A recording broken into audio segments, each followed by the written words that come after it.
1388년 여름, 압록강 위화도에는 억수 같은 비가 쏟아지고 있었습니다. 강물은 불어났고 병사들은 굶주림에 지쳐가고 있었습니다. 바로 이곳에서 고려의 운명을 바꿀 결정이 내려집니다. 5만 명의 대군을 이끌고 요동으로 향하던 이성계, 그리고 개경에서 왕을 지키며 그를 기다리던 최영. 평생을 전장에서 등을 맞대고 싸워온 형제와도 같았던 두 장군은 이 비극적인 순간을 기점으로 서로의 목숨을 노리는 적이 됩니다. 무엇이 이들을 갈라놓았을까요? 14세기 말 고려는 그야말로 바람 앞에 등불이었습니다. 북쪽에서는 홍건적이 밀려오고 남쪽에서는 왜구가 끊임없이 해안가를 약탈했습니다. 백성들의 삶은 피폐해졌고 왕실의 권위는 땅에 떨어졌습니다. 이 난세 속에서 고려를 지탱하던 유일한 힘은 바로 무신들이었습니다. 그 정점에 백발의 노장군 최영이 있었습니다. 최영 장군은 단순한 무인이 아니었습니다. 황금보기를 돌같이 하라는 부친의 유언을 평생의 신조로 삼았던 그는 부패한 고려 귀족 사회에서 유일하게 청렴결백한 인물이었습니다. 공민왕 시기부터 수많은 전장을 누비며 고려를 구한 영웅. 백성들은 그를 신처럼 따랐습니다. 그에게 국가는 곧 자신의 생명과도 같았습니다.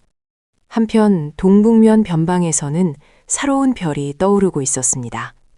신궁이라 불릴 만큼 뛰어난 활솜씨와 탁월한 지휘력을 갖춘 이성계였습니다. 그는 사병 집단인 가별초를 이끌며 전장에 나서는 족족 승리를 거두었습니다. 최영이 고려의 구세대와 정통성을 상징한다면 이성계는 실력으로 무장한 신흥 무인 세력의 상징이었습니다. 초기의 두 사람은 환상의 콤비였습니다.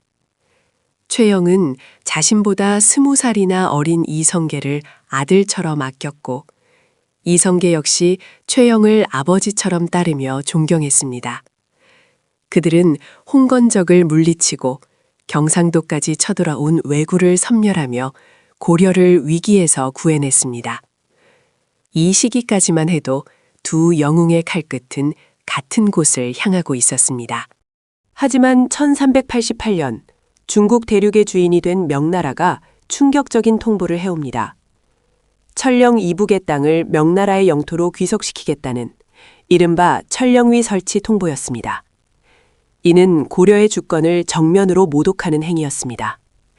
고려 조정은 발칵 뒤집혔고 최영의 눈에는 분노의 불꽃이 일었습니다. 최영은 우왕에게 강력하게 건의했습니다. 앉아서 당할 수는 없습니다. 오히려 이 기회에 요동을 공적하여 고구려의 옛 영토를 되찾아야 합니다. 7순이 넘은 노장군의 기계는 대간했습니다. 그는 명나라가 아직 건국 초기라 내부 정비에 바쁘다는 점을 노렸습니다. 이것은 단순한 방어가 아닌 선제 공격이었습니다. 하지만 현실주의자 이성계의 생각은 달랐습니다. 그는 우왕과 최영 앞에서 유명한 사불가론을 내세우며 반대했습니다. 첫째, 작은 나라가 큰 나라를 치는 것은 불가하다. 둘째, 농사철인 여름에 군사를 동원하는 것은 불가하다. 셋째, 온 나라의 군사가 북쪽으로 가면 왜구가 빈틈을 노릴 것이다. 넷째, 장마철이라 활의 악효가 높고 전염병이 돌 것이다. 이성계의 논리정연한 반대에도 불구하고 최영의 의지는 꺾이지 않았습니다. 최영은 우왕을 설득했고 결국 요동정벌군은 편성되었습니다. 총사령관인 팔도 도통사에는 최영이 임명되었으나 우왕은 최영이 자신의 곁을 떠나는 것을 두려워하여 그를 개경에 남게 합니다.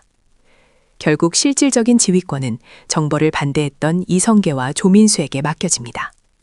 이것이 비극의 씨앗이었습니다. 5만 명의 대군은 북으로 향했습니다. 하지만 이성계의 예언대로였습니다. 장마가 시작되어 비는 그칠 줄 모르고 쏟아졌습니다. 도강은 불가능했고 병사들은 진흙탕 속에서 굶주림과 피복병에 시달렸습니다.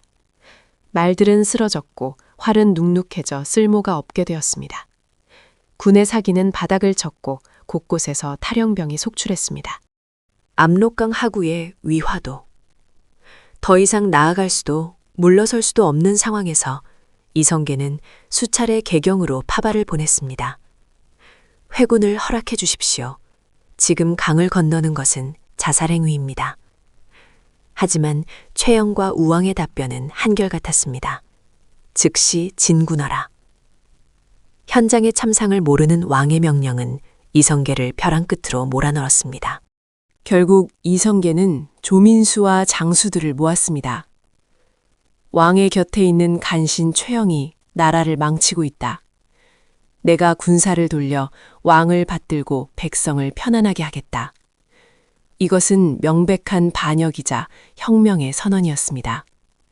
1388년 5월 22일 요동을 향해 겨누었던 칼끝이 개경, 즉 고려의 심장을 향해 돌아갔습니다.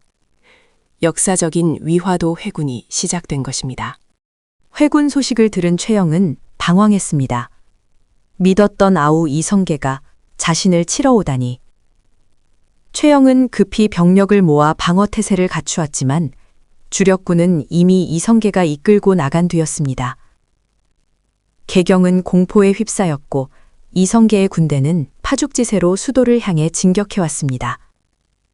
한때 서로의 등을 지켜주던 두 영웅의 싸움은 피할 수 없는 현실이 되었습니다. 개경 성문이 열리고 치열한 시가전이 벌어졌습니다.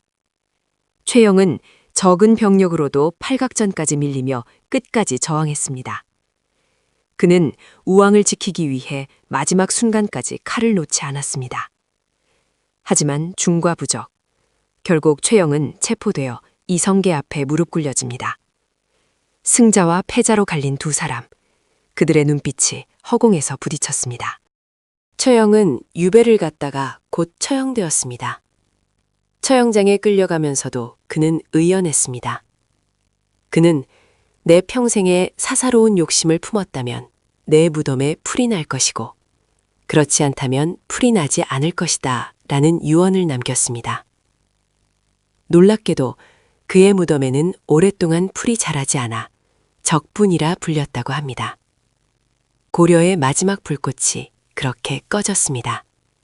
최영의 죽음은 곧 고려의 종말을 의미했습니다. 이성계는 정치적, 군사적 실권을 완전히 장악했고 4년 뒤인 1392년 마침내 새 왕조 조선을 개국합니다.